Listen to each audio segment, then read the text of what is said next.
মৌসুমীর সংসারে সবাইকে জানাই স্বাগত। শুভ সকালের অনেক শুভেচ্ছা, অনেক ভালোবাসা।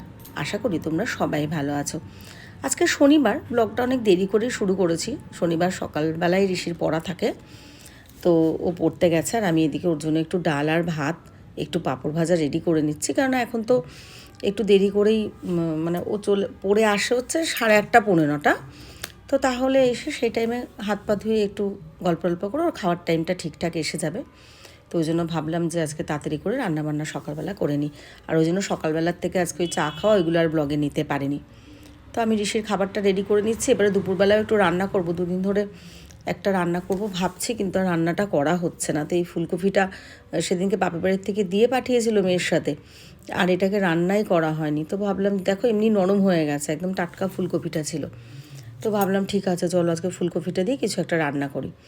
তো ফুলকপিগুলো না বেশ বড় বড় করে এইভাবে কেটে নিচ্ছে। আর তোমাদের আমি বারবারই বলি আমি ছুরি দিয়ে কেটে একদমই অভ্যস্ত নই, কিন্তু এই ফুলকপিটা না টুকরো হলে হবে না, বেশ গোটা গোটা এইভাবেই কাটতে হবে। তো ওই জন্যই ছুরিটা দিয়ে কেটে নিচ্ছি খুব আস্তে আস্তে করে, যাতে পাশের ফুলটার না কাটা পড়ে যাবে কিছু। বেশ গোটা গোটা এইভাবেই কেটে নিচ্ছি। ভিডিওটা ভালো লাগলে একটু লাইক কমেন্ট শেয়ার করে দিও, আর পুরো ভিডিও দেখার জন্য অনুরোধ রইল। একটু পুরো ভিডিও দেখো, ভালো লাগলে একটা লাইক আর কমেন্ট করো। একটা লাইক আর কমেন্ট করলে কি ভালো লাগে, না হলে বড্ড ফাঁকা ফাঁকা লাগে বা নিজের মনে হয় এরকম কে ভিডিও দেখছে কি না দেখছে। তবে হ্যাঁ, দেখো তো অবশ্যই, কারণ ভিউজ হয় যেটুকুনি। তো দেখো, এটা আমি আগের দিন রান্না করেছিলাম, তেলটা অনেকটা বেঁচেছিল। আর যেহেতু রান্নার ব্লগগুলো করি, বেশি করে তেল দিয়ে দিয়ে রান্না করতে হয়, তো ওই জন্য অল্প তেল দিয়ে ওইগুলো এইভাবে ভেজে নিচ্ছি আস্তে আস্তে করে। ওদিকে পেঁয়াজের বেরেস্তা বানিয়ে ওগুলোকে কাজু বাদাম দিয়ে পেস্ট করে নিলাম, টমেটো পেস্ট করে নিলাম, আদা রসুন বেটে গুছিয়ে রেখেছি। তো এই কড়াইটার মধ্যে সাদা তেল দিয়ে আর একটু গরম মশলা, গোটা গরম মশলা, গুঁড়ো নয়, দিয়ে দিলাম। একটা তেজপাতা দিয়ে দিলাম। আর তোমরা অনেক গাড়ি ঘোড়ার আওয়াজ পাচ্ছ, কারণ আমি সকালবেলা ভয়েস দিচ্ছি, মানে আজকে রবিবার সকালবেলা আমি ভয়েসটা দিচ্ছি, তো ওই জন্য এত আওয়াজ পাচ্ছ। আসলে রাত্রিবেলা এডিট করা হয় না, ওই জন্য ভয়েসও দেওয়া হয় না। তো দেখো আমি লবণ দিয়ে দিলাম, আদা রসুন পেস্ট দিয়ে দিলাম।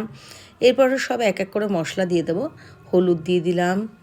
বাটাটা একটু ঝামেলা যাক, নাহলে রান্নার কিন্তু সেরকম কোনো ঝামেলা নেই। এটা ফুলকপির রোস্ট, আর খেতে কিন্তু সত্যিই ভালো হয়েছিল, মানে একদম সত্যি বলছি। রুটি লুচি মানে এটা দিয়ে খেলে আমার মতে বেস্ট, আর ভাত দিয়ে খেলেও কিন্তু খেতে পারবে।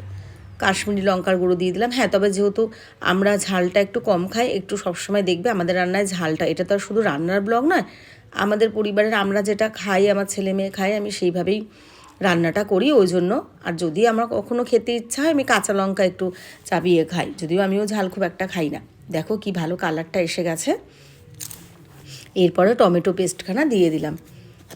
তো এই টমেটোটা একটু ভাজা হওয়া পর্যন্ত একটু অপেক্ষা করে তারপরে তো ফুলকপিগুলো দিয়ে, আরও যে পেঁয়াজের বেরেস্তার ওগুলো ছিল সব দিয়ে দেখেছো, কারণ মাংসের মতো কালার এসছে। আর সত্যি খেতেও কিন্তু দারুণ হয়েছিল। তো এর সাথে না একটুখানি লুচিই বানাবো ওই জন্য। আর জানো তো এখন না মনটা খারাপ লাগছে।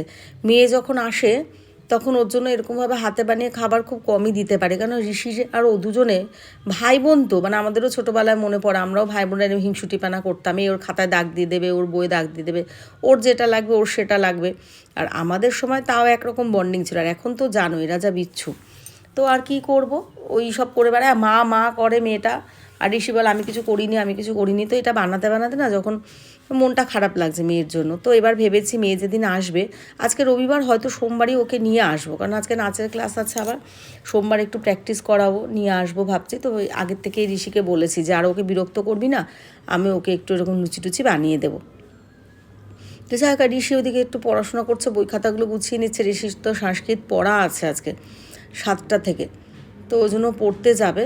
এবার ওর জন্য আমি খাবারটা গুছিয়ে দিলাম, যে ও পেটুরাম তো এই বানিয়েছি, ওর নাকি খুব খিদে পেয়ে গেছে, খেয়ে যাবেও। তাহলে ঠিক আছে চলো খেয়ে যাক। তো ও খেয়ে বলছে মা খুব ভালো হয়েছে, মানে ও কিন্তু ফুলকপি এরকম খায় না, কিন্তু ওর খুব ভালো লেগেছে। তো চলো আজকের ভিডিওটা এখানেই শেষ করলাম।